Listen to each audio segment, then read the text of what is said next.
Hello and welcome to the Ice Guys, brought to you by the Hockey Podcast Network. This is the show that takes you into the world of the National Hockey League. Every game, every day, from a sports betting perspective, with pro handicappers Alex B. Smith and veteran sports writer Jimmy Murphy. And now, here's your host, Ian Cameron. Welcome to the Ice Guys, presented by the Hockey Podcast Network. Sunday, February 20th, Ian Cameron. We've got Rinas Vitalins, our man from Latvia, back with us, our weekend warrior of the Ice Guys crew. He's with us every Saturday and Sunday. Vito joining us here, ready to break down a Sunday card. Before we do that, we'll look at Saturday's games just briefly, some thoughts on what we saw yesterday in a busy Saturday. But first of all, I want to give a congratulations to Finland, Olympic gold medal champions. Hockey champions, of course. They won the gold medal, beating Russia. I guess it was late Saturday night, early Sunday morning where I am. It was during the day, of course, in Beijing where the Olympics are being held. But congrats to Finland. And look, I know there was no NHL participation in the Olympics this year, but I don't want to hear that as a reason that the main reason why Finland won. Oh, there was no NHL players. Finland took advantage of that. You could say that for every team in that tournament. I want to recognize the growth of hockey in that country. That's what I want to recognize. I want to recognize that this little engine that could have 5.5 million people in the country of Finland in the last 10 to 15 years, there is no hockey nation. There is no hockey program that has grown more exponentially in the last decade and change than the country of Finland. What they've done in terms of developing that program, they're a goaltender factory. You know, we've known that for a decade, if not 2 decades, going back all the way back to, some great goalies back in the day. Mika Kiprasov, even way back when with the Calgary Flames. I mean, they have just been absolutely unbelievable at developing goaltenders. Their hockey programs are thriving right now. And even for a country with a smaller population, you're seeing a lot of kids get into hockey. That's just the way it is. It is a beloved sport in that country. And all this talk that they took advantage of winning the gold last night because there's no NHL players. Here's a news flash. When the NHL players participate in the Olympics again in 4 years from now, 8 years from now, 12 years from now, Finland will be a legitimate threat to win gold in all of those tournaments. I'm serious. They are. They can play with Canada. They can play with the United States. They can play with Russia. They can play with Sweden. They absolutely can. They play a great team game.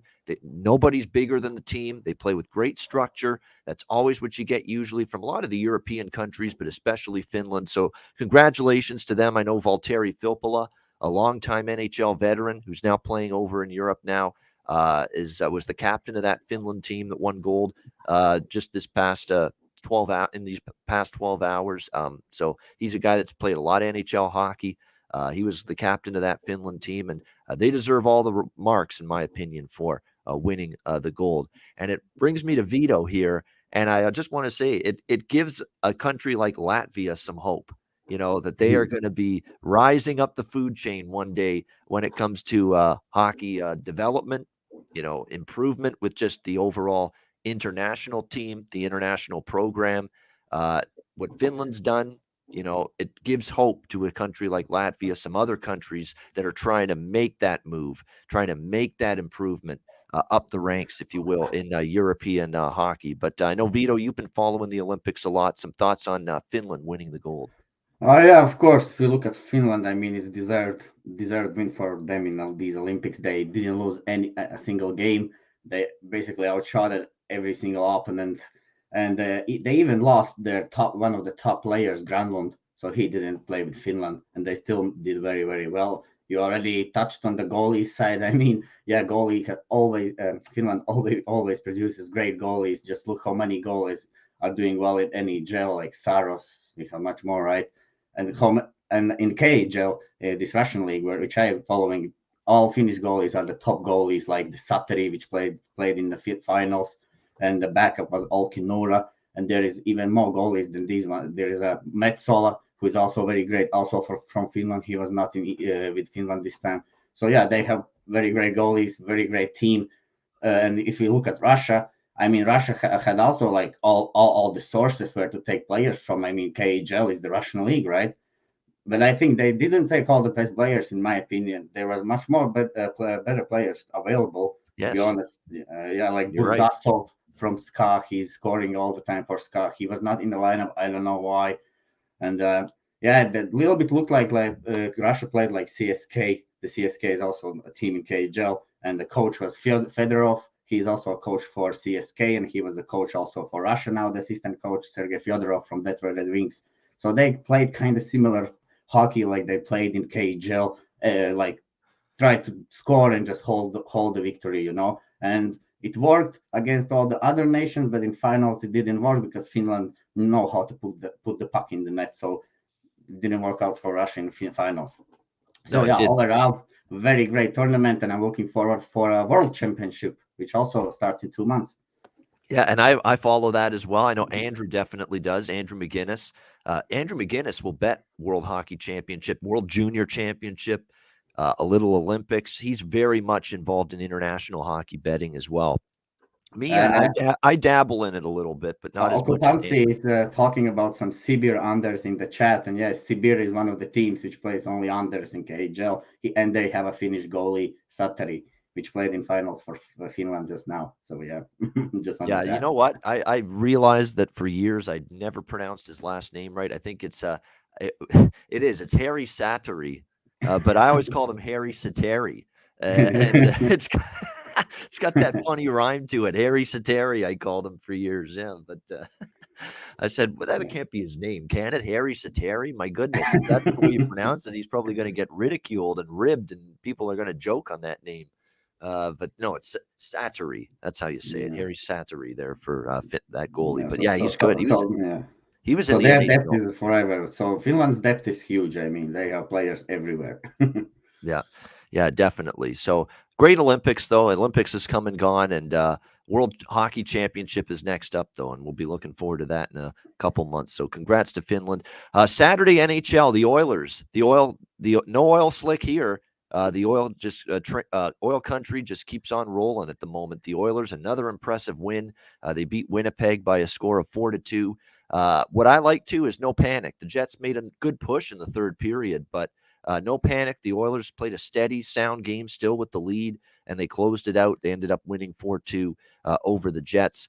We really did well with the props with me, Vito, and DJ and Andrew on yesterday's show. We talked Zach Hyman over shots on goal and to score a goal. He did for Edmonton. So it was a really good prop game in that regard. Connor for the Jets scored. Yeah, that's right. Connor indeed. And Connor and Scheifele have been carrying the Winnipeg Jets lately. And definitely those two are going to be needing to be producing for the Winnipeg Jets to win games. But it was Edmonton remaining undefeated, and Edmonton's back in action tonight against Minnesota. And of course, we'll talk about that game. Wild one early in the day with Colorado and Buffalo, but the Avalanche survived with the victory in that game. St. Louis, massive upset.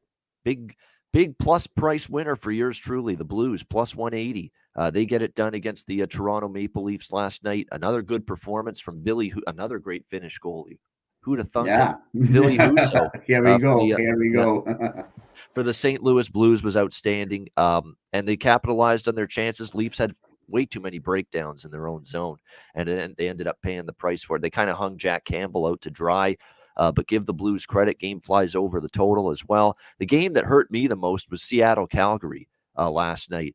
I had Calgary puck line, team total over, and full game over, and man, those three bets could have easily won. It was just one of those nights the puck wasn't going in for Calgary. They missed a ton of empty nets. They odd man rushes, 2-on-1 rushes, and you'd see the wide open net and they'd shoot it wide. That's the kind of night it was for Calgary. They hit a few posts, few blocked shots. Goaltending was good too from Philip Grubauer. It's about as good as he's played all year, and still it wasn't enough for Seattle. They lose 2-1. Markstrom was very good again. So if you think, wow, what happened to Calgary? Barely beat Seattle. I guess this team's coming back down to earth. Don't think that. In fact, you might want to go back to the well with a puck line on Calgary in their next game, because they easily could have won this game by 2, 3, 4 goals or more. Horrible game for Vancouver. They were outplayed from the beginning, just down big early. Never could recover. Give Anaheim credit. They were sick and tired of losing. They got their ass kicked in Alberta back-to-back against Calgary and Edmonton, and they bounced back and beat Vancouver last night. So give them credit for a nice bounce-back victory. And how about those Kings? No back-to-back letdown spot for them against Arizona. they get the job done. They get 2 more points as they continue to surge up the Pacific Division standings. We cash our team total over 3.5 with the Kings. Vito like the regulation with the Kings. A good win for LA and a tough spot back-to-back. And Arizona feisty, but the Kings erased a deficit, came back to win that game. Well done by LA, a team that's definitely a force to be reckoned with right now. Vito, what did you think of yesterday? Yeah, great night yesterday overall. Blues, very great play. I mean, I believed in them, and then they win 6-3. I took that over in Jets and Oilers. I got lucky actually. It pushed because the game was on the pace to under definitely. Yeah, I took the Kings in regulation because I just thought the Kings will be ready. Their legs will be there. Arizona didn't play for a week. We always talk about this one. The team which don't play for a week, they always come out not sharp. So that we saw that with Arizona yesterday. And who knows what we're going to see with them today. They play also today against Dallas Stars. So yeah, overall yesterday, the push night for me and looking to do better today.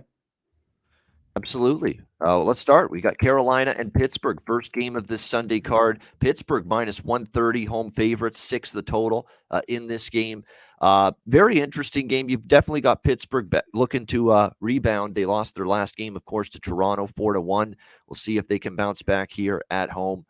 On the flip side, you got Carolina, 5-3 win against Nashville in their last game. Nashville made a push. They were down 4-1. They got it to 4-3, but the Hurricanes hung on for a 5-3 win in that game. Crosby is basically throwing flowers at Carolina, talking about how good they are, and I guess he's trying to make sure his team's ready to go. Sometimes they do that. The player on one team will just talk about how good the other team is, just as a way to make sure their team is ready to play that team. And maybe I think that's what Crosby's doing here. He was just talking about, they do this, they do that. They're such a good team. They're this, they're that, they're this, they're that. I mean, he was just throwing out bouquets there to the Carolina Hurricanes in his media availability yesterday, but rightfully so. Carolina, obviously a terrific team. We'll see how they fare here against the Pittsburgh Penguins. Pittsburgh obviously looking to bounce back here in this one after losing to the Leafs. In that game, they had a ton of chances. Campbell was excellent. Let's not forget they threw 40 shots on net, more than that, against Toronto in that game, but fell short. Vincent Trocheck, by the way, day-to-day for the Carolina Hurricanes. He was injured Friday against Nashville with the upper body injury. I don't think he's going to play today against Pittsburgh. So that would be a tough loss for Carolina, but again, still a team with plenty of forward depth up front here in this one. It's a tricky one because I think from a situational standpoint here, you can make a case for Pittsburgh a little bit. But when Carolina's an underdog, Vito, I just don't like going against this team. I mean, they are one of the top teams in the Eastern Conference and the entire NHL. I think they've been pretty good, if I'm not mistaken, as underdogs. You look at some of their results. They've been. I remember in Boston, they were a slight dog. They won that game. Toronto, they were a dog. They lost that game 4-3, but it was back and forth. It could have went either way. The one thing you want to note, though, about the Hurricanes is they've kind of struggled in Pittsburgh, 6-13, their last 19 visits to this venue here in Pittsburgh. So it's a tricky game. I would lean Pittsburgh situationally off a loss compared to Carolina rolling in here off the win against Nashville. But I don't like to make a habit of betting against Carolina when they're an underdog. I just don't, because we're talking about one of the great teams in the NHL, and an underdog price is usually something you don't want to pass up. So I'm not involved in the game right now. The total's been hammered up, Vito, because of Antti Raanta in net for the Hurricanes, not Frederik Andersen. But Ranta's capable. Jari will be in net once again for Pittsburgh. Pittsburgh's played a lot of unders in these early games, I find. Pittsburgh's played some unders lately in these early start afternoon games. In fact, I think they're 2-3, 2-4, 4-2, 4-3 under this year with these day games. So I don't know, 6 to 6.5. That's a big total. And these two teams, for as much firepower as they have, they can be good defensively, and their goaltending is very capable. And even Raanta can step in and play well. So I think it's a tough game all around. Vito, what do you think, Carolina? It's a great game to watch, but a tough one to bet. What do you think, Vito, Carolina, Pittsburgh? Yeah, well, I understand why the line moves now back, because it was dropped a little bit on Canes, and now it moves back because I think this is one of these situations where you're going to see the team plays the second backup goalie, and also the Trocheck is out. But the Carolina's team with a big depth, I think you see. And this is one of the moments where like the money goes on other team, but actually I think this will be a tight game. I think, and it will be really decide on the puck luck. It can easily end in a draw. So if I see the game can easily end in a draw, I like to go with a team which is on a plus money, obviously. And Carolina is very decent, good team. I mean, they have depth, so I'm not worried about Ranta in the net. I mean, I think Carolina has not played very well, to be honest, with Ranta in the net. But I think they have to change it, and they have to be better in front of the anti-Ranta. And Pittsburgh has won 4 games before they lost to Toronto. They won like 4 games in a row. So, and Carolina, I think they need to pick up the wins because they lost like first 4 games after the All-Star break. So I think also Carolina, they will go here today in Pittsburgh and will want to get a win here. So I'm with Carolina here. I just think I will wait definitely till a little bit till the puck drop and then place my wager on Hurricanes on the money line because then the value will be higher. Exactly. It'll be higher, and you can even wait, do the 5-10 minutes, see if it's scoreless. Maybe Pittsburgh scores first and get an even better number and price with Carolina at that time. So, it'll be interesting to see how this one goes here between these two teams. Again, Carolina's gone over in 1, 2, 4 of their last 6. Pittsburgh has gone over in 4 of their last 7. So not crazy over-under trends, but again, under is 6-1 in the last 7 in this building with these two teams head to head. And I remember there was a game, what was it, Pittsburgh and LA? It ended up going over the total, but it started really slow. This could be first period under. First period under maybe could be the way to go in this game. I could see this maybe being a little bit of a slow start potentially. Then maybe you get the goals and jump on a live over because that's exactly what happened with LA and Pittsburgh a few weeks ago. It was a Sunday afternoon game in Pittsburgh, started at this time, and it started slow, and then the goals started to funnel in the second period and in the third period. LA were on back-to-back, I think, that time. They that were. was the game. Yeah. And it started slow, and then the goals started to pile in. So I guess at the end of the day, at a plus price, I would lean Carolina because I just don't like betting against the Canes when they're an underdog because I truly think they're one of the top teams in the league and a true, obviously, Stanley Cup contender. Pittsburgh, I'm not sure they're at that level, but that's why I would lean Carolina here. But I do think Pittsburgh really shows up today after losing to Toronto, and they've been good at home lately. All right, next up, we've got Montreal taking on the New York Islanders. We've got New York Islanders here, minus 270, minus 280, even in some spots here, minus 260 at DraftKings. 5.5 the total, shaded to the under here. I'm doing it here. I'm doing it. I'm pulling the trigger here. Give me the Montreal Canadiens here at plus 220. I'm doing it. This is an insane price for the New York Islanders. It's insane. It's absolutely nuts to have them minus 260 over everybody. Now, I get it. They did finally have a better game by their standards. They beat Boston 4-1, but Boston's struggling to score right now. And Montreal, you got to think after finally getting a win, snapping, what was it, a 10-game losing streak they had going into that game against the St. Louis Blues, winning in overtime. They get a little bit of a positive momentum bump from it and a little bit more, pep in your step, if you will, going to the rink today for this game at the new arena there, UBS Arena, to face this Islanders team. It was definitely one of the best games they played. They actually outshot St. Louis 30-27. They responded to adversity, which is something this team has not done for a large part of the season. St. Louis tied it, and then Montreal comes back and wins in overtime. So, when I look at this game here, even with Andrew Hammond in net for Montreal, the Hamburglar is what they called him. He's a journeyman goalie. He's 34 years old now. We remember him years ago with getting the win, getting wins there with Ottawa. And how well he played at times for that franchise. But I think they're going to play hard for this guy. He's back in the National Hockey League again. He had a stint with Ottawa. It wouldn't shock me to see, them try to rally around him. Will he play well? That's the question. You can also ask the legit question, are the Islanders good enough offensively to do damage against maybe a suspect goalie? His numbers aren't great in the AHL. There's no question, but that's part of the reason why you're getting the price you're getting here with them in this game. To me, it's better to take Montreal, win or lose.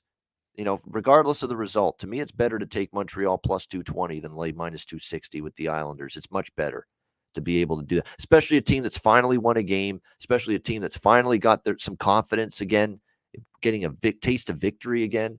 Cole Caulfield starting to show up for the Montreal Canadiens.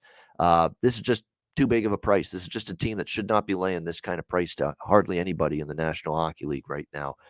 So I like Montreal plus 220. I do have a small bet on the over too for that reason. I mean, we do have a guy that's been in the AHL most of the years, kind of struggled.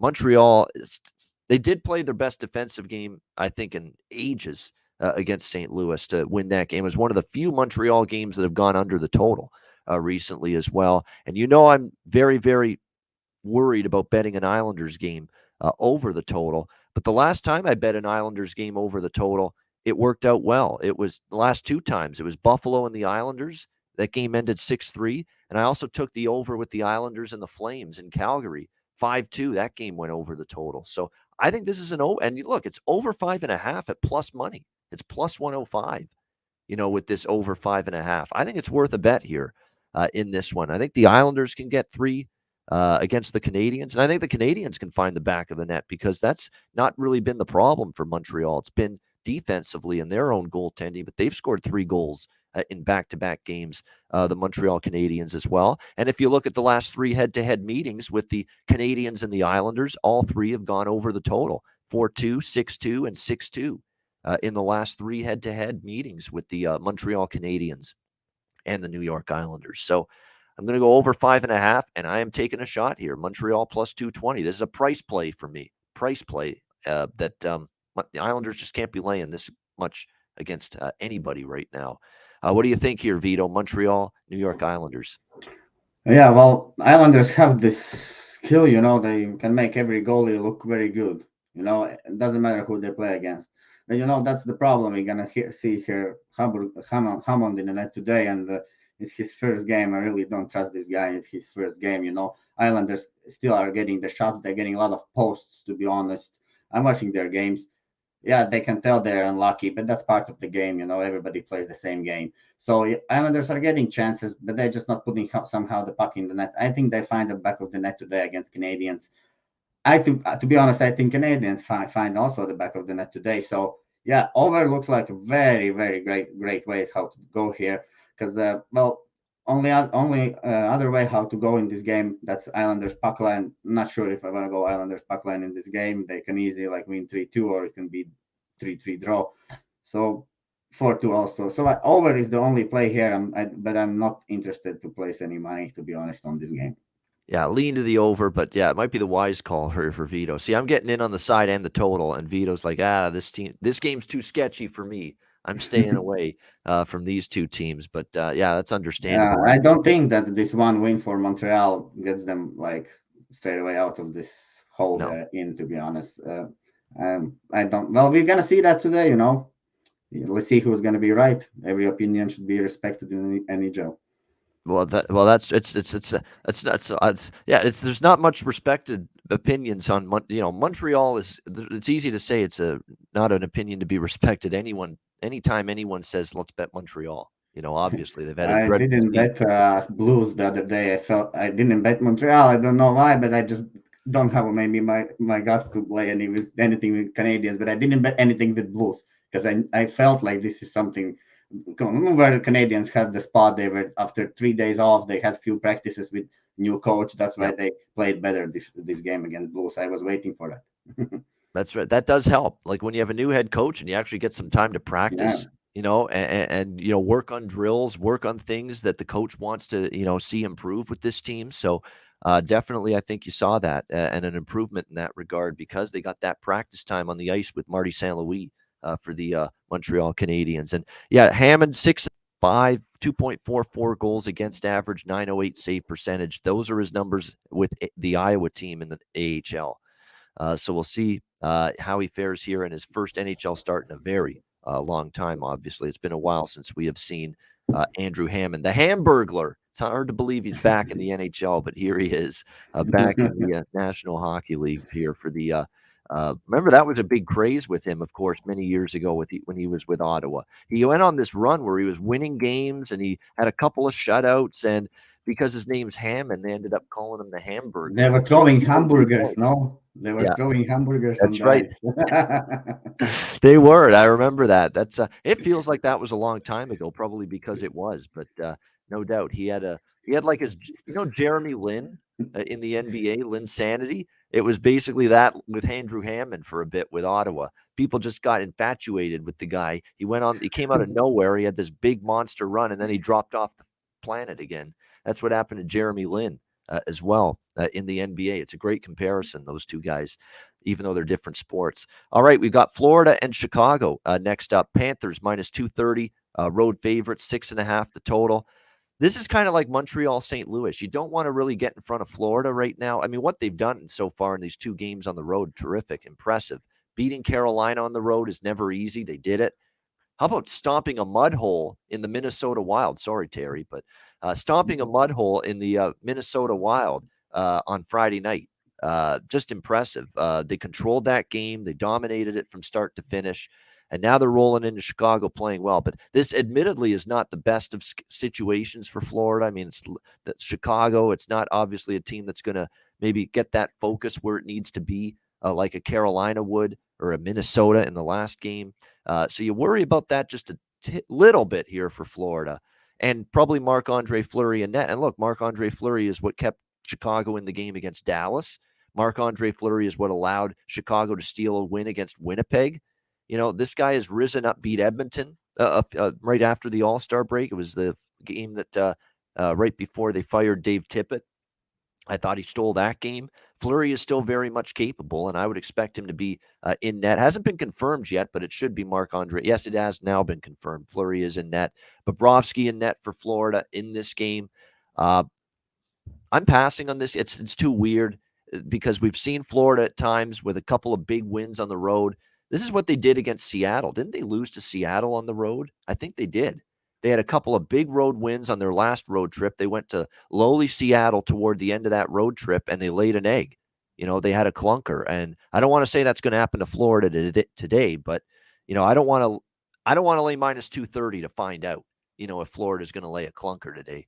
I just don't want to do that. They're obviously the better team. If they're ready to play and they play their best, they're going to obviously crush Chicago, or at least they should. But there's just some things that trouble me about this spot here for Florida. I could only go over the total with this team. Like, there's no way I would look at any Florida game under at the moment.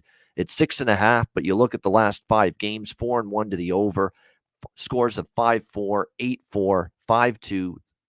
The only under was Carolina, and then 6-2 against Minnesota on Friday night. So it's not an easy team to bet under the total. That's the closest thing I am. That's the closest I am to betting anything in this game is the over. 6.5, 8-3-1 to the over in the last 12 meetings between the Panthers and the Blackhawks. And yeah, Mason Marchment, Canadian capper, you're right. This guy is getting more ice time. He's got confidence. He's coming off a hat trick earlier this week against Minnesota. He has got it going for the Florida Panthers, and he's on that third line with Lundell and Reinhart. And when a lot of the defensive attention goes to Barkov, Duclair, and Verhaeghe, the top line, as well as Bennett, Hornquist, and Huberdeau, the second line, it means the third line doesn't have the top checking line out against it. It means that third line for Florida doesn't have the top defensive pair out against it from the other team. So that gives that group more of an opportunity maybe to find the back of the net and get their scoring chances. So yeah, Mason Marchment on that third line with Anton Lundell and Sam Reinhart right now, they are playing extremely well. So Marchment, shots on goal as well, I think is probably a bet if you can find it. And you certainly sprinkle a few bucks on him to score. You can get him still plus 400, which is insane. They haven't adjusted that price up at all, considering what he's done lately for the Panthers. Vito, what do you think here on this matchup with Florida and Chicago? Well, I think this will be a hard matchup for Blackhawks, to be honest. Because, yeah, Panthers, this is the last game on the road trip. They won first 2 games. I remember the game against Seattle. I also remember that before I made my bet. But I think in this spot, well, Chicago will need to rely on their goaltending way too much. I think Chicago can get pressured in their zone, defense zone for a long time. And Florida is one of the teams which love to pressure you in the offensive zone. They will need to rely, I think, on Marc-Andre Fleury very much. And well, I just went here with a better team yesterday. I make my bets early and just opened the sports book, and I saw like Panthers with a -120 in the regulation. So books keep opening those Florida games way they're giving way too much value on Florida all the time in the beginning, and then the price goes down very fast. So I jumped this time early on this Florida -120 regulation. So I think they win today with Bob in the net. You also can watch maybe over 3.5. I know it's more under Fleury. Fleury, he played well against Dallas, but this is this Florida team. I mean, Yeah. we can look how we wanted, but I mean, I also didn't believe there's a team like that in NHL before this year. I mean, have we ever saw something like that? I mean, they like score when they want, anytime they're like one down or something, they just score the goal straight away. It looks like they're playing on the rookie or anything. So, yeah, I think Florida gets it done here today. I took them early here. Yeah, team total maybe is a way to go. Only thing is, of course, Marc-Andre Fleury, but you also, team has to play good. The way the Blackhawks turn the puck around, I think Panthers is the team which will make them pay for that. Yeah. So I'm on Panthers on this spot. Oh, yeah, they turn that puck over a lot. There's no doubt Chicago. They treat that puck like a hand grenade sometimes. They want no part of it. And that ends up resulting in rush chances. And the one thing you don't want to do is give a team like the Florida Panthers a boatload of rush chances because you're right, they're very capable of making you pay for that. So Vito liking Florida here in regulation. He got on it at -120 early on because we have seen some movement toward Florida since then. You can still get -140 in most spots with Florida in regulation right now. So you still get it below that -150, which is usually the cutoff point for me when it comes to laying a price. But definitely the money has still come in on Florida, and it's hard to step in front of that freight train that is the Panthers. What they have done, two utmost impressive road wins. Carolina and Minnesota. You won't find two more impressive road wins back to back. Not many more impressive than that. Two teams that are not only great teams, but tough to beat at home. And Florida went in there and beat both of them on the road. Very impressive stuff from the Florida Panthers. All right, next game on the slate here, we've got the New York Rangers taking on the Ottawa Senators. This is a late afternoon game between these two teams. We've got the Rangers -195 in this one, Senators plus 165. Total in this one right now, currently 6, pretty much across the board in this game. As far as this game goes, Vito, Ottawa's on a back-to-back. They had a tough loss last night against the Boston Bruins. Good effort, but fell short 3-2 in that one. Had some chances, couldn't finish late in the third period, and that seems to be a problem that keeps on recurring right now for the Ottawa Senators. Just not enough clinical finish right now for this team. You talk about Calgary, and losing the puck line on them last night. That's the soccer term. They had the chances, they had the shots, but they just weren't clinical with their finish, with that final shot, that final attempt on goal, and it just wasn't sharp enough. And that we saw that with Calgary last night and a lot of the chances that went by the wayside, kind of like that with Ottawa lately.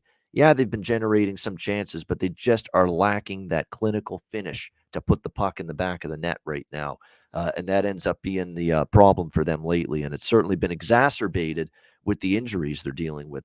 Drake Batherson, Josh Norris, Thomas Chabot, great puck-moving defenseman. I mean, he really gets the rush started in a lot of instances for Ottawa. And you've seen them offensively here, shut out in back-to-back games.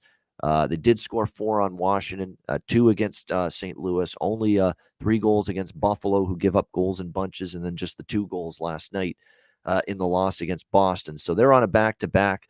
Senators back-to-back record this year, 5-5 coming into this game.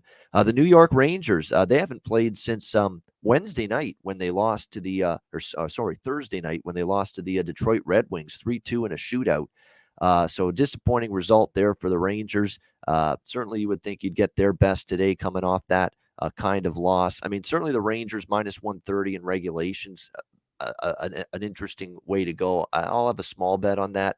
The one thing that's bothering me about the Rangers is we're starting to see them outplayed, in terms of territorial play, in terms of 5-on-5. We're starting to see them outshot in a lot of games, and it's bothering me a little bit. I think they're relying too much on their young world-class goaltender who's got every capability and potential to win the Vezina this year, and Igor Shesterkin. I think they're just maybe relying on that guy a bit too much. But certainly, if there's a wake-up call for what we still think is a good hockey team, even though at times their advanced numbers, Corsi and high danger chances and expected goals isn't always what we like to see from the Rangers. They're still a good team, and this is a spot where you'd expect their best against a team that's kind of vulnerable right now, the Ottawa Senators. Ottawa, all of a sudden, Vito, as well, they're struggling on home ice. You look at their home record, they were very good at home for much of the year. They've all of a sudden lost 4 straight home games. Pittsburgh, Boston, St. Louis, and then, of course, they lost to Boston again in overtime last night. So 4 straight home losses for the Ottawa Senators. So I like that one. It's not best bet material, but I'm going to be betting it Rangers in regulation here, minus 130. What do you I'd probably lean under, to be quite honest with you. Ottawa looks like an under team. I certainly think you're going to see the Rangers, Shesterkin and that Ranger defense hold them down.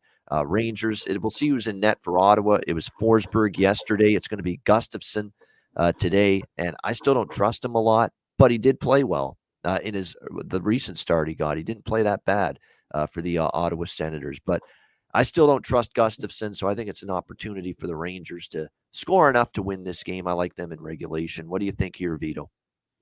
Yeah, well, talking about those swings you mentioned about, for example, home away, team has been great at home, and then you have to watch, and have to be early on that, and have to catch that swing, because they're gonna regress at home as well, because I think in hockey, only thing what matters between a home away is if the time zone changes. I think that's very important because you feel different. I think if it's also, well, because in nowadays the hockey players, they don't need to do anything actually there. All the backs are carried and everything. So I think the most important are like time zone changes and like things like these small things. And unlike me, I have to carry my own shit. Yeah. Yeah, well, and I'm also like for the swings, I'm now checking, for example, another swings I like to check. I see Blue Jackets at the moment are 4-1 in February.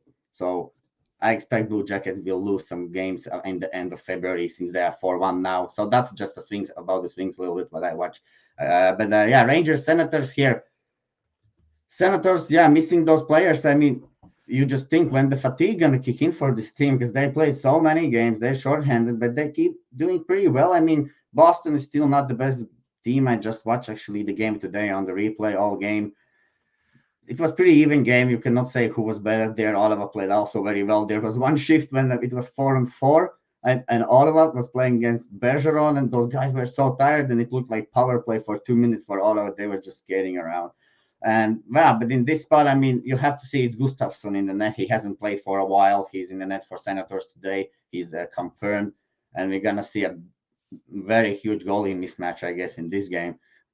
If you're gonna say Igor is not confirmed yet, I think, but let's check I didn't check the Rangers schedule. He's not confirmed. He's projected. I think he'll start, but not confirmed yet. I think. Okay, they have 3 days off after this game, yeah, so it'll be perhaps it will be him in the net. So yeah, I think every way how to win this one is somehow take Rangers here. I think they after the low stage should. I don't like play Rangers. I don't have any wagers on this game. I'm just giving my opinion and leans. I mean, but I don't like to bet on Rangers. I don't like also that they getting outshot every game. I don't like to bet my wager just on the one goalie.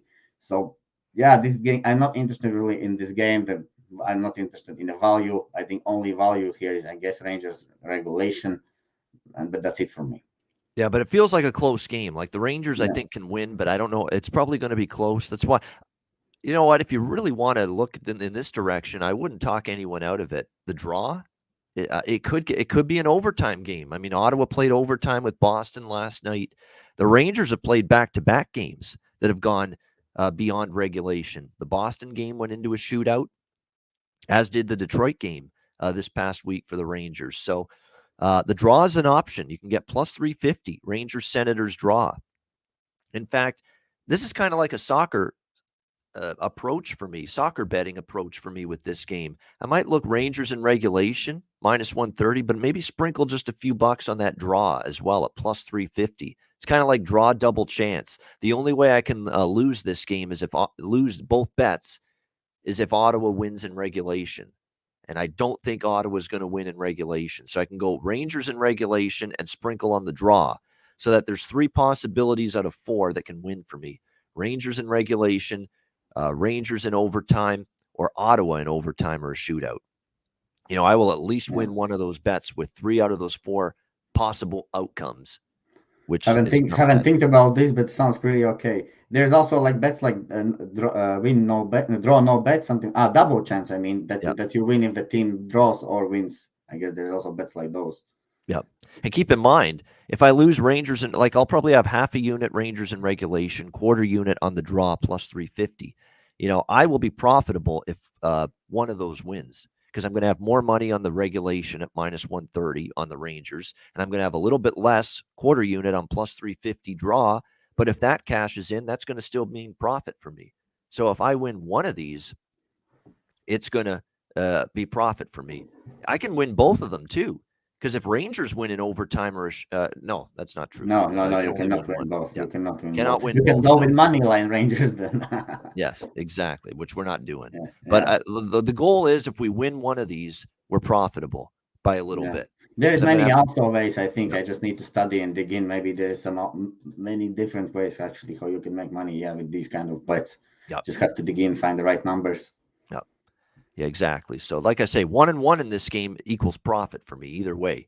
The half unit bet on Rangers in regulation or the quarter unit bet on the draw plus 350, which makes sense because you look at it. Ottawa's played close games. Ottawa played overtime against Boston last night, and the Rangers are off back-to-back shootout games that went beyond regulation, went into overtime or a shootout against Detroit and Boston. So it does feel like there's potential. This could end up being a close game here. All right, we move on now as we continue along. This is a busy Sunday card. I mean, Sunday, usually we have 4 games if we're lucky, 5 maybe. But this Sunday, today, we've got a bunch of games. So it's pretty cool to see a bigger Sunday card. I think get used to it, Vito, because NFL football season is over, of course, in the United States. So you're going to see a lot more games and a lot more volume of games on Sundays, I think, moving forward. That's great. Well, I checked the teams which missed most of the games will play all the time now, and the teams which have played most of the games will not play so much. So there will be some difference between the rest and fatigue. I mean, definitely. And the schedule, it's going to be important to see how many, when did you last play over the last week? If you played 4 games in 6 nights, if you played, it's going to be very critical to monitor that moving forward, because the games are getting condensed for a lot of these teams right now. No question about that. All right, we've got Buffalo and Columbus here playing for exercise. Both, I shouldn't say that. Columbus actually could still make a wild card spot, but they've got work to do. Columbus minus 160, home favorite, 6.5 the total in this one. The Jackets are just an over machine right now. There's no other way around it. They are just playing over after over after over. Their defense is terrible. Their goaltending, and it hasn't mattered who's been in goal lately. Korpisalo's had a rough year. He's, again, Finnish netminder. He's not been one of the better Finnish netminders this year for the Jackets. And then Elvis Merzlikins has struggled a lot lately as well for the Jackets. But a lot of that is team defense stinks on this team. It's been bad all year. This team defensively, keeping pucks out of their own net has been a problem for this group. Their penalty kill's not been great. But the one thing they can do is score goals. Columbus does have a decent offensive team, especially right now. Bjorkstrand, Jenner, Jake Voracek, Patrick Laine has played well lately for them. Gus Nyquist has chipped in offensively. Tessier, when he gets back, is going to be dangerous. He's on IR, though, right now. Both Merzlikins and Korpisalo are unavailable today. Korpisalo's, of course, been out for a while, a lower body injury. For Merzlikins, though, he suffered his lower body injury in practice yesterday for the Blue Jackets. So Merzlikins is not available today. So who do we turn to? Who are you going to call? Ghostbusters? No, not Ghostbusters. You're going to call Jean-Francois Berube, a 30-year-old journeyman goalie. He's been around for a long time now. JF Berube in net tonight for the Columbus Blue Jackets. This will be his first NHL start in 4 years for the Columbus Blue Jackets. Or the last time we saw him in an NHL game was 2017-2018 season. So that was a long time ago. No question about that. And here are his numbers in the AHL. 3.3. You think The Hamburglar has weak AHL numbers this year.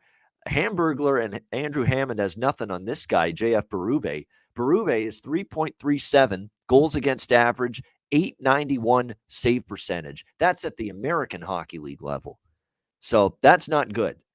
That is not good at all when you see stats like that right here for JF Berube going into this game. Now he's got to go to the NHL level, and you can laugh, oh, but he's only playing Buffalo. Buffalo's starting to score goals. I mean, I like what I'm seeing from them offensively. Their top line, and they did it again yesterday, even against a mighty Colorado team. That top line is something to be fearful of right now. Alex Tuch, Tage Thompson is on a roll right now. You got to keep looking at maybe shots on goal and goal scorer props for him at the moment. And, of course, the other guy on that line, Jeff Skinner, who, of course, had that big game against Montreal on Super Bowl Sunday. That top line's got it cooking at the moment for the Sabres. You got Olofsson, Cousins, and Krebs forming a decent second line. You just got Casey Middlestat, one of your top centers, back from injury. You know, suddenly this is a Buffalo Sabres team that definitely has some ability now to put the puck in the net. It was Dustin Tokarski in net against Colorado yesterday, so I would expect the old man, the veteran, Craig Anderson, to be back in net here for the Sabres in this one. The bottom line is here, I expect goals. Both of these teams are capable of it. The total is 6.5, but it's 6.5 for the reason. We've got the Jackets right now coming into this game 7-1 to the over in their last 8 games. Buffalo has gone 5-1 to the over in their last 6 games entering this one. The over is 4-1 in the last 5 head-to-head meetings. We've seen 4-3, 4-3, 7-4, and 4-3 final scores. 4 of the last 5 head-to-head meetings with the Sabres and the Blue Jackets. It's just a very straightforward decision for me to go ahead with over 6.5 in this game with Buffalo and Columbus. Vito, what do you think here, Sabres Jackets?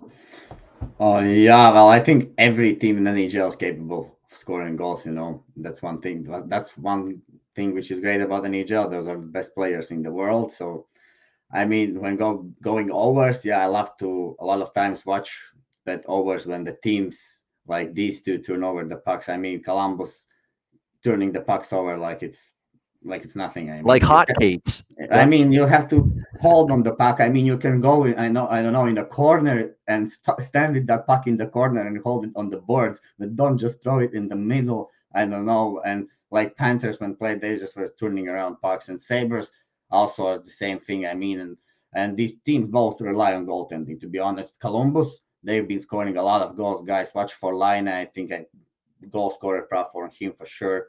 And from Sabres, yeah, Tage Thompson coming off from a hat trick, I mean, up against Colorado Avalanche. So maybe this guy also, again, chips in something today. I think we see goals today. These teams love to turn the puck around. So, yeah, I don't think Jackets will play better defensively just because they're going to see some new goalie in the net.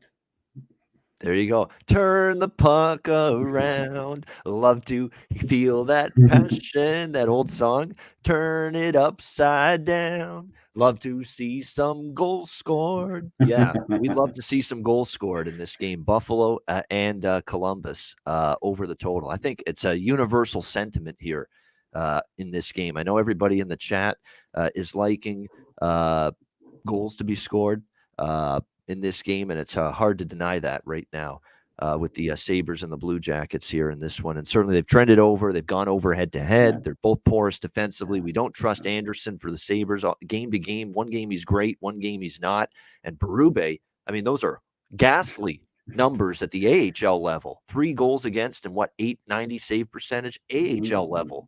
We saw what happened with Soderblom the other night in the net. Yeah. And I mean, if a good team gets a goalie like Berube, I mean, like, I don't know, elite team like Avalanche or whatever, you know, with decent defense, they can help him. But Columbus is not a team where you want to go in. But I mean, yeah, Sabres will shoot the puck. I think it goes over. Yeah, that's a good bet too, Ryan. Great call. Great thought there in the chat. Ryan Kozlowski there. First period, both teams to score. Yes. Plus 145 in this game. Why not? I could easily see 1-1. Great look. Yep. Great look. Sprinkle a little unit. Why not? Easy. If you like to go high volume, this is a very great bet. Yeah, it's good value bet for sure in that one. Great stuff. Hit the like button. Those of you that are watching us live on YouTube, this is a great live viewer count for a Sunday. Over 240 live viewers right now. We appreciate that on a Sunday afternoon joining us here on the Ice Guys. Hit the like button. Definitely appreciated. And we will, of course, get to our next game right now, Dallas and Arizona. We've got Dallas here, minus 245 road favorites in this game. The total 5.5 here across the board in this one. You look at it, obviously Arizona losing last night to the LA Kings by a score of 5-3 in that game. Good comeback win by the Kings. Now the Arizona Coyotes had a week off, and even though this is a back-to-back, Vito, this is not that big of a deal for Arizona. It's back-to-back at home, no travel, and you just had a week off. So I don't want to hear this nonsense about fatigue and I'm tired. Oh, I'm tired. I'm tired. No, you've had a week off. You should be fine. So it's not as big of a deal in terms of this back-to-back compared to others. Dallas has won back-to-back games against Colorado and Chicago, beating Colorado. Big upset there, of course, during our betcast on Tuesday night that happened, 4-1. Speaking of betcast, we're back with Tuesday night this week with another betcast. So make sure you join us for that. We'll be doing betcasts pretty much every Tuesday the rest of the season. So our next betcast will be Tuesday night, 7 o'clock p.m. Eastern time. But Dallas beat Colorado 4-1 in that game. And then, of course, shut out Chicago 1-0 in a shootout on Friday night. They need the points. They can't squander points against teams like Arizona. And they have won 6 straight on the road. And they have been able to beat the bad teams on the road. You know, they've really only beaten one quality team during this 6-game road winning streak. That was Colorado. But they've beaten all the other teams, and they were all weaker teams. This is another weaker team. So Dallas should win this game. Could you maybe go Dallas team total here, over 3.5, around even money, plus 100? I'd lean that way. We'll see who's in net. I'd like to see it be Vejmelka again, because Vejmelka's kind of struggling. He has not played well as of late, but because you saw him last night for the Coyotes, you'll probably see Scott Wedgwood probably tonight on the second of back-to-back games for Arizona. It's not confirmed, but I think you'll probably see Scott Wedgwood get the start for Arizona. I'm probably going to lay off the game, but if I had to bet something, it would probably be a Dallas team total look, maybe over 3.5 here at around plus 100. Just a lean for now, though. We'll see who's in net for the Coyotes. What do you think here, Vito? Dallas, Arizona. Yeah, jumping in about those back-to-back you mentioned, Ian. I think in this case, when the teams has week off or when the teams came back from All-Star break, I think back-to-back is even better because in the first day they get their legs going, and the second day they come out ready. So you can expect, guys, a better game from Arizona today. Do I want to put any money behind the one of the worst teams in the league? No, not really. So I'm not laying anything with Arizona. And stars, stars show up sometimes. Sometimes they don't show up, but most of the times I like how Robertson's been playing. I like how that synergy with Pavelski together. Pavelski's been very good. So can't really go against Dallas as well. So I'm staying away from this game. I think Dallas gets their goals. If we need to see goalie confirmation, I like to see Ottinger. I think he's the best goalie for Dallas at the moment. And there's like Wedgwood probable, but yeah, let's just wait who's going to be in it. I think Dallas will take care of business otherwise, anyways, here, because Dallas at the moment, they also need points to hang in a playoff spot. They have a big battle going on there. So yeah, I'm leaning Dallas, but will not place any wagers on this game. Yeah, because Dallas in regulation, Vito, it's minus 150. And even for a regulation bet, that's not great value for me. And Ottinger is in net, by the way, confirmed that Jake Ottinger will be the goalie here for the Dallas Stars. And I think he's going to end up getting more starts. He's going to end up getting most of the starts, I think, the rest of the season. He's been very good the last two. He shut out Chicago, and he was absolutely marvelous against Colorado when they beat the Avalanche 4-1. He was terrific in that game. So that's why I think if you like if you like Dallas to score, that's why the 5.5, I could see it staying under, because I could see 4-1 Dallas 4-1, final score. Dallas can score 4, but I'm not sure Arizona can get more than 1, especially with the way Ottinger's playing right now for the Dallas Stars. I mean, what's he done? He's given up 1 goal in the last 2 games. He's basically made 80 saves on 81 shots in the last 2 games for Dallas. Pretty Yeah. good. Yeah, he's 15-5. I mean, that's very good Yeah. total. So No, he's yeah, been I good. think he's the best. Yeah, in the Dallas. I don't like Holtby so much. I mean, he can have some few games good and bad, but mostly I don't like him. He was good in Capitals, but now in Dallas, Ottinger, I think he's the future. He's young. He's 23 years old. I mean, goalies usually start to play very well at 25. I think somewhere 26. They have this outburst at 20 years, and then they kind of cool off and then come back at 25. But Ottinger is doing good now again, and yeah, I believe in Ottinger. Yeah, we do, and that's great. Great to see the American program churn out a Right. quality goaltender like Jake Ottinger, and good to see him having success there as well right now for the Dallas Stars. All right, one of the games of the day, games of the night for sure. Minnesota Wild, Edmonton Oilers, even money both sides here. 6.5 the total in this game. I'll tell you what, it got you almost got that one yesterday, Vito. That Edmonton Winnipeg, you were liking over the total in that game, but it still ended up almost getting there in that game. It got close at the end, but it ended up 4-2. Did you have 6 or 6.5 with the I total had there? six. I had six, but Right. yeah, Winnipeg they got two early penalties. I mean, in the start of the game, they were on a power play, 5-4, 5-3. They couldn't score. Yeah, so that was the point. Yeah, they were already kind of Winnipeg lost the game. I mean, that was all Oilers after that. Yep, it definitely was. So that's good. But I'm glad you got the 6 because that's what a good Yeah, better it felt does. like win. Yeah. A good bettor gets the good number and the good price. A Yeah, bad bettor loses that game because he got yeah. 6.5 or he bet it late and he didn't shop around for a good number. So that's good. That's good betting skills, Vito. We That was talk about yeah. handicapping and who's going to win and what sides we like. We don't often talk about having good betting skills.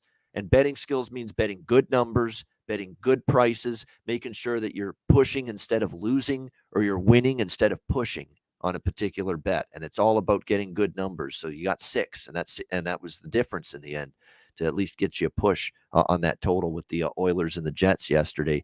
As far as this game's concerned, look, Zach Hyman again. I mean, I'm going to say it again. I think he's starting to roll.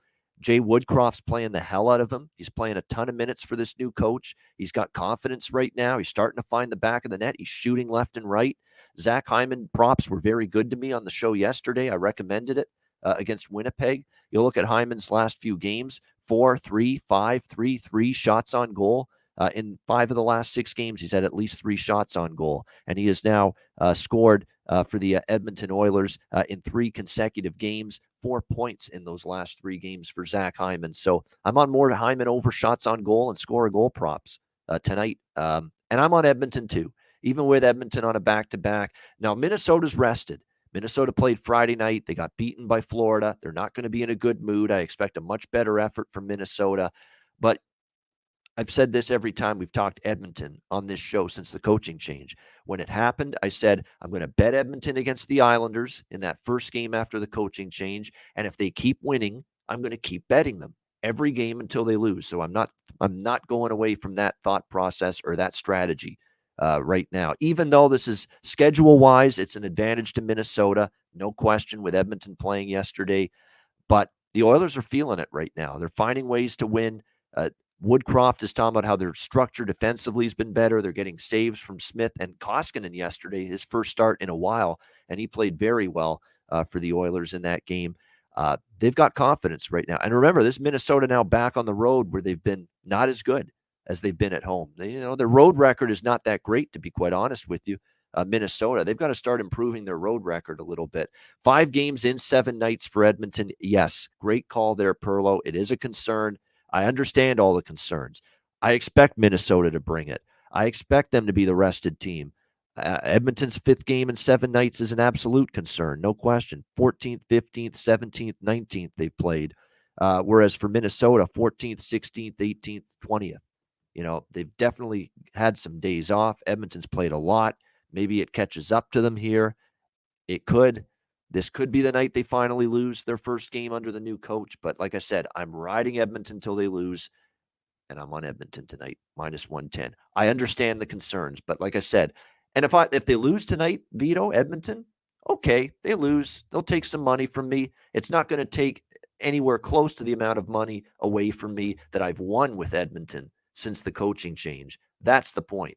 Like if you're jumping on Edmonton tonight, for the first time since the coaching change, I'd say don't do it. Don't bet it because it's not a great spot for Edmonton. But if you've been riding the Oilers since they made the coaching change like I have, I say you just take them again tonight, see what happens, and hope they get the job done again. But if you haven't been, I don't know if this is the spot you'd necessarily want to jump on the Oilers tonight. So that's the way I see it here. It should be a good game. Looking forward to it. Again, I lean under with these Edmonton games right now just because they're trying to play better defense. They're getting some better goaltending right now. You see when they get a lead like they did yesterday, they're trying to just hold the lead. They're not trying to take chances, trying to protect their own zone, protect the net. That's the way they're playing now with a lead. So I would lean a little bit to the under in this game. What do you think here, Vito? It's a good one, Minnesota, Edmonton. Yeah, I'm talking about this game. I mean, Edmonton coming off a back-to-back. Minnesota has been allowing a lot of goals, guys. If we just watch about against Red Wings, some early goals, 2-0 down. Then they against Jets. Just let me check here. I think they're allowing like 4-3-5. Okay, they're pulling the goalkeeper. That's another thing. I'm always when I watch these last games, I kind of take off these empty netters. I don't count them. So 4 against Panthers. Like against Winnipeg, it's 4 or 5 goals. Against Red Wings, 4 goals. So they've been allowing a lot of goals. We see Talbot today in the net.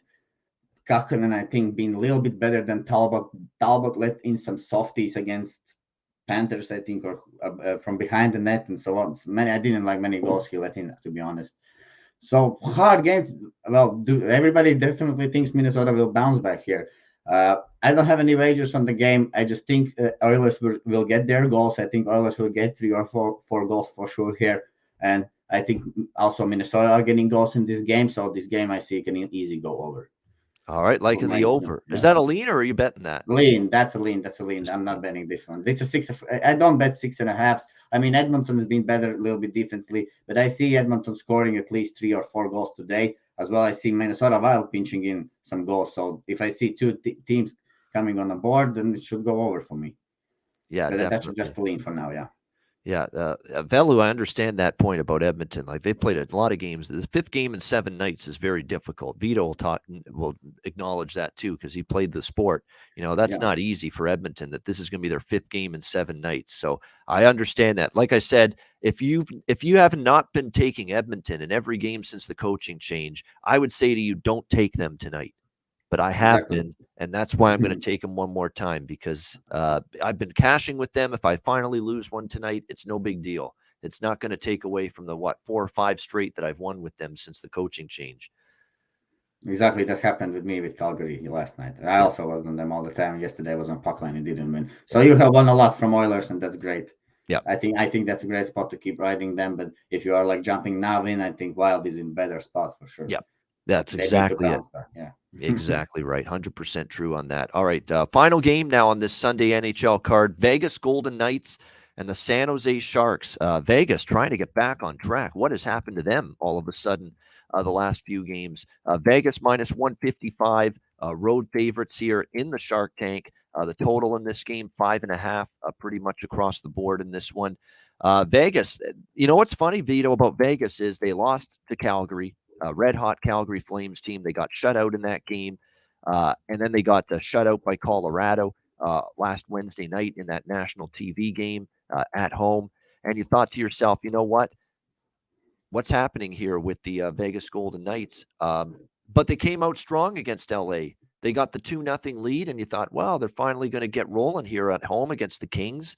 And yet, after the first period where they played pretty good and they were carrying the play, I thought the Kings were the better team for the second period, for the third period, and they ended up coming back, erasing the deficit, and they ended up winning in overtime. A beautiful play, by the way, by Sean Durzi. That defenseman for the Kings keeps on getting better. He set up Adrian Kempe for a beautiful pass on that overtime winner to beat Vegas on Friday night for the LA Kings. So it looked like Vegas was going to get off the schneid, and they lose just a gut-wrenching loss to the LA Kings. So Vegas definitely in a little bit of a slump right now. Jack Eichel seems to be getting a little bit better, though I thought he was more up to game speed on Friday night against LA. I think he kind of struggled with that a little bit against Colorado on Wednesday night. So I think he's going to continue to improve in that regard.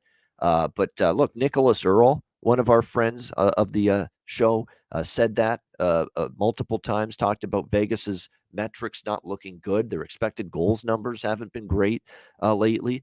There's no denying that. They are not, their game is not where it needs to be right now. Robin Lehner remains out. They've got goaltending question marks. Laurent Brossoit, they figured out a weakness in Laurent Brossoit. At least the LA Kings did. He played well against Colorado, but against LA, they were shooting high on him, and they were starting to have success over the glove of Laurent Brossoit. So is that something that teams target now whenever they play the Golden Knights? That ends up being the question going into this game. Leonard's still out, so I would expect this to be Brossoit and net again, unless they give Logan Thompson a start. But I don't necessarily think that's going to be the case. San Jose coming into this game, Vito, they're struggling as well. They put up a good battle against Vancouver. They got down 2-0 early in that game, battled back, fell behind again, battled back again, tied it with like 1 second to go to force overtime, and then they ended up losing 5-4. So San Jose is another team that's struggling. They've lost 5 in a row. Vegas has lost 3 in a row. So someone is going to get off the schneid and win this game. I got to think this is the night for Vegas. They're the better team still. I know they've struggled. Peter DeBoer said we've just got to be a little bit harder to play against. He didn't like that. He thought they were a little too soft against LA. He didn't use that word, but he said we got to be harder to play against. That's just a nice way of saying your team was soft, all right, in that game. That's what he said against after the LA loss. So I'd expect maybe a wake-up call. San Jose has been a fade for me, Vito. I was on Vancouver earlier this week against San Jose. I took who else did I took Edmonton against San Jose. So I've had back-to-back winners betting against San Jose this week. So I would look at Vegas here in regulation. That's probably the way I'm going to go about it in this game. Vegas Golden Knights in regulation, which you can get in this game at close to even money, -105 with Vegas in regulation. I lean over at 5.5 because San Jose is just their goaltending. James Reimer is not playing well. We've said that for a while now. They have given up the San Jose Sharks 3 goals, and 5 in the last 3 games, 11 goals in the last 3 games combined. If you go back to the Florida game where they lost 5-4, they have given up 5, 7, 10, 13, 16 goals in the last 5 games. So they have definitely struggled defensively, the San Jose Sharks. This is a night I think Vegas can get their offensive mojo back just a little bit. But I think the Sharks can maybe chip in a little bit as well. So at 5.5, I'd go over the total. And I like Vegas here in regulation, -105. Vito, Vegas, San Jose. I can definitely agree with you. I look at that over. I like that over. I mean, yeah, Vegas coming off of a three losses in a row now. I guess it's 3. So let me check quickly. Yeah, 3 losses in a row for Vegas. They come, and this is another division rival game. And I mean, these 2 teams, they have not played this season yet, so they're about to play 4 more times this year. And well, if you just, of course, Sharks needs points. I mean, those. If you just look at the standings in that division, the teams are so close to each other. And how can you trust really Vegas? Are they? Can you trust them really? I don't know because well, actually, the play was not bad. Eichel felt a little bit his hands in that game already against Kings. Nice pass from him. I like that play where Pacioretty scored. He looked okay, a little bit better. They got that 2-0 lead. They just somehow stopped playing and couldn't hold on the lead. But all the credit to Kings. I mean, we've been talking about Kings all the time in the show. They're a very great team. So leaning, of course, Vegas here, but I don't think anyone should take Sharks lightly here. I mean, Sharks also need to win. They can score goals. It's still hockey. It's still NHL. This is one of the games where I can see any team can win on a given night. Yeah, leaning, of course, Vegas, but I think the play should be over here. Haven't decided yet because the game is still a few hours away. So let's watch the line movement and everything, and then maybe I'll definitely tweet out the games on my Twitter, as someone mentioned in the comments already. So yeah, anyone who wants to follow, can follow me on Twitter. There, I tweet out the games. Yeah, and follow Vito on Twitter. Look at the great analysis he's given us every weekend here on the show. At Vito Picks, let's go. We got to get him to 1,000 followers. I know we can make it happen. 1,000 followers for Rinus Vitolins. Let's go. Let's make it happen for Vito, our guy. Let's get to 1,000. Not that really important, of course. It's a pleasure, and I just love to win together with anyone else, I'm just giving all my picks. That's me. right. Absolutely. But still, let's get his follower count up. Spread the word at Vito Picks on Twitter for Vito there. So, yeah, if he likes anything in this game, he'll post it later. Like I said, I'm on Vegas in regulation, -105, and also over 5.5 in this one. Again, keep an eye on the goaltending information. Again, we expect James Reimer. It has to be James Reimer because I still think Aiden Hill is unavailable for the San Jose Sharks. He's been had a lower body injury for a while. There's actually, it's day to day, so there's always a chance he could be activated, Aiden Hill. And even if he starts instead of James Reimer, he hasn't played in a while. So how sharp is Aiden Hill going to be for San Jose? We don't know. And for Vegas, they're pretty much in a position where as long as Robin Lehner's out, they've got to go back to Laurent Brossoit in net. So I would expect Brossoit to be the goalie tonight for Vegas. But again, no confirmations as of yet. Yeah, well, I was watching this game, to be honest, yesterday when I make my bets early, and I saw Vegas at +105 at that moment. So I was thinking to pull the trigger or not. And now I'm also thinking, and I'm still leaning it, to be honest, yeah, Vegas in regulation, because Vegas, well, they're still a very great team, we have seen that in this year, and every team has these slumps, but you just have to be the first one which jumps on the victory. Yep, exactly. This is their best chance to get off this schneid. Let's be honest. LA is playing good right now. And then the other losses were Colorado and Calgary. All right. San Jose is not LA. San Jose is not Colorado, and San Jose is not Calgary. So this is the opportunity for Vegas here. And it's still division rival game.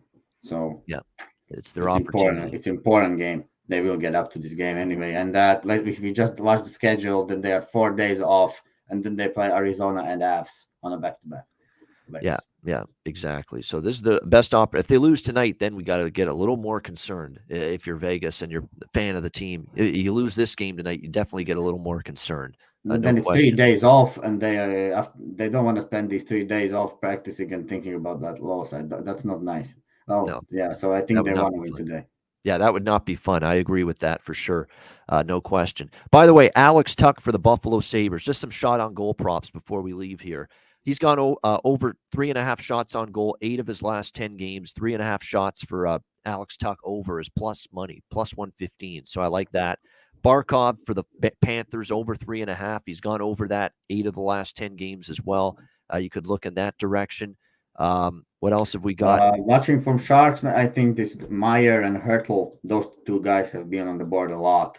Yep. Hertl and Meyer, yeah, they're scoring a lot. Meyer especially. Yeah, Meyer over shots. Meyer to score a goal. He's been carrying San Jose's offense a lot lately. Timo Meyer, definitely for them could be of interest. And I forgot to mention it, the game that's already started, Carolina-Pittsburgh.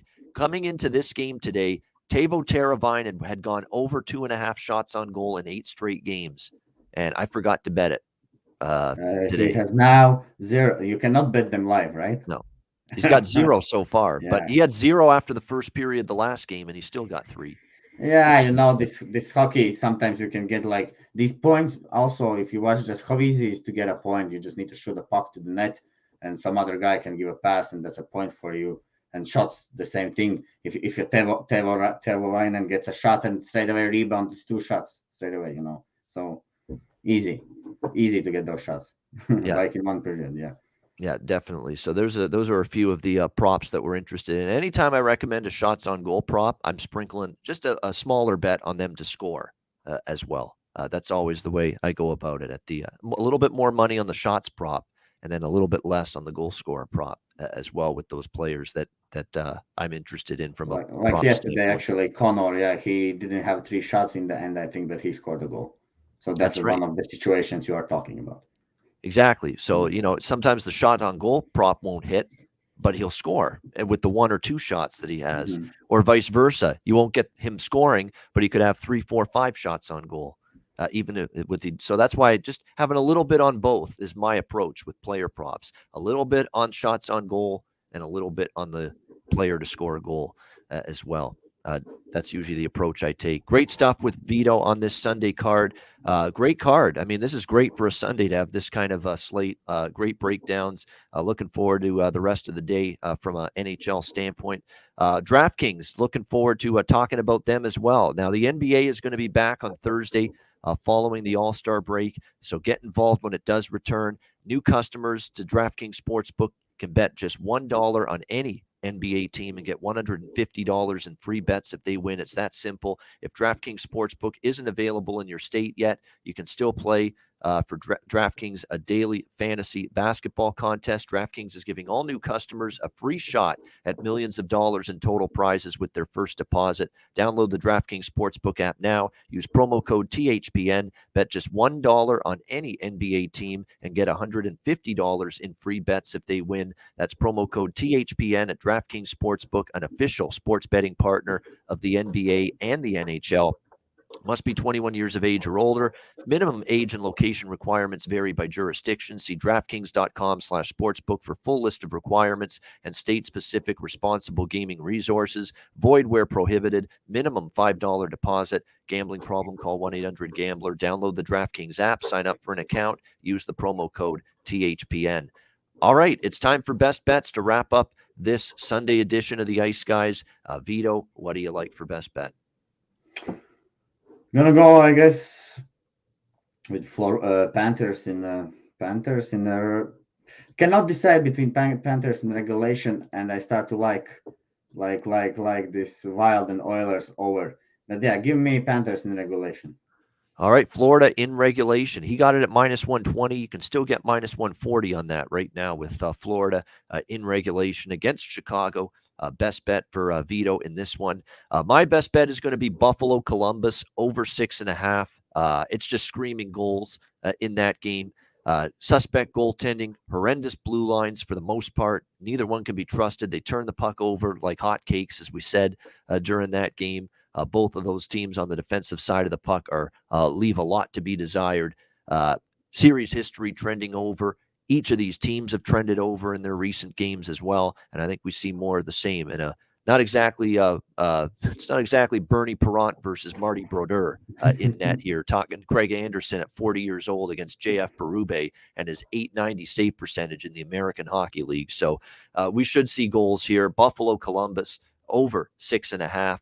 For my best bet here on this Sunday NHL card. And that'll wrap up this edition of the Ice Guys. Thanks to everyone in the chat watching us live on YouTube. Hit the like button on the way out. We appreciate it. It helps us a lot. And a reminder, the Ice Guys is live 7 days a week, Monday to Friday, 2 p.m. Eastern, Saturday and Sunday, noon Eastern.